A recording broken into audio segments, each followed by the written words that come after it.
on an all-new Dr. Phil.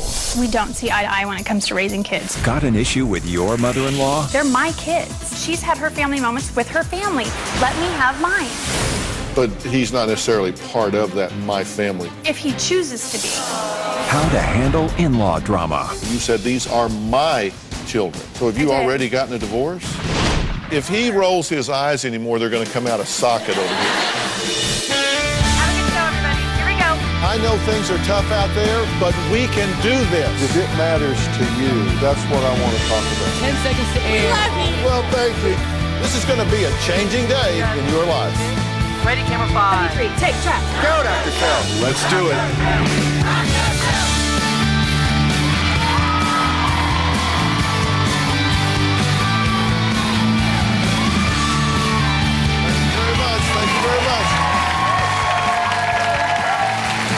Well, you know, when you think about marriage, for better and worse, they are words that symbolize a lifelong commitment with your spouse, right?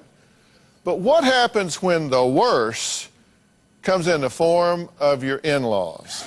Shockingly, a recent poll of divorced couples found in-laws to be at least somewhat responsible for 25% of their marriages ending. Did you hear what I just said? I wanted to see what were the biggest complaints people had with their in-laws, so I sent a tweet.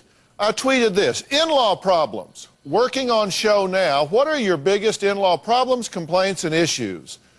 Well, the response was overwhelming. I had hundreds of tweets in a matter of minutes, and they were pretty much all complaining about a mother-in-law.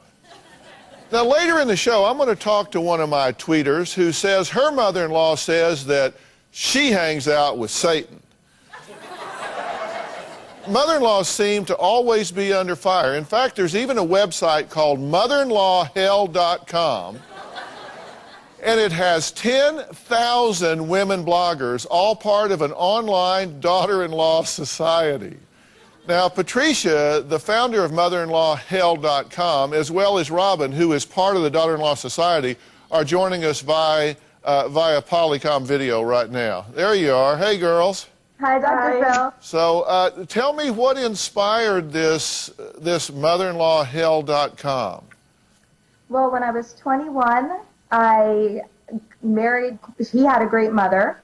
And as the relationship started to progress, her and I started to butt heads, and I seemed more like the other woman than I was her daughter-in-law. I started the website just trying to find, I figured there had to be women out there that were going through the same thing that I was. So what do you hear about on the website? What do they tell you? A lot of it has to do with kind of challenging, kind of testing to see where the husband's loyalty is. That's probably the biggest complaint, is seeing, you know, who does he love more, his mother or his wife? Because there can be divided loyalty. Now, your mother-in-law told you that you weren't typical of the girls that your son dates, because he usually dated skinny girls? Yes, she. That's when I first met her, and you know, and the thing was, it was always done in a very polite way, you know, so you kind of didn't know how to take it. You're part of the Daughter-in-Law Society, right?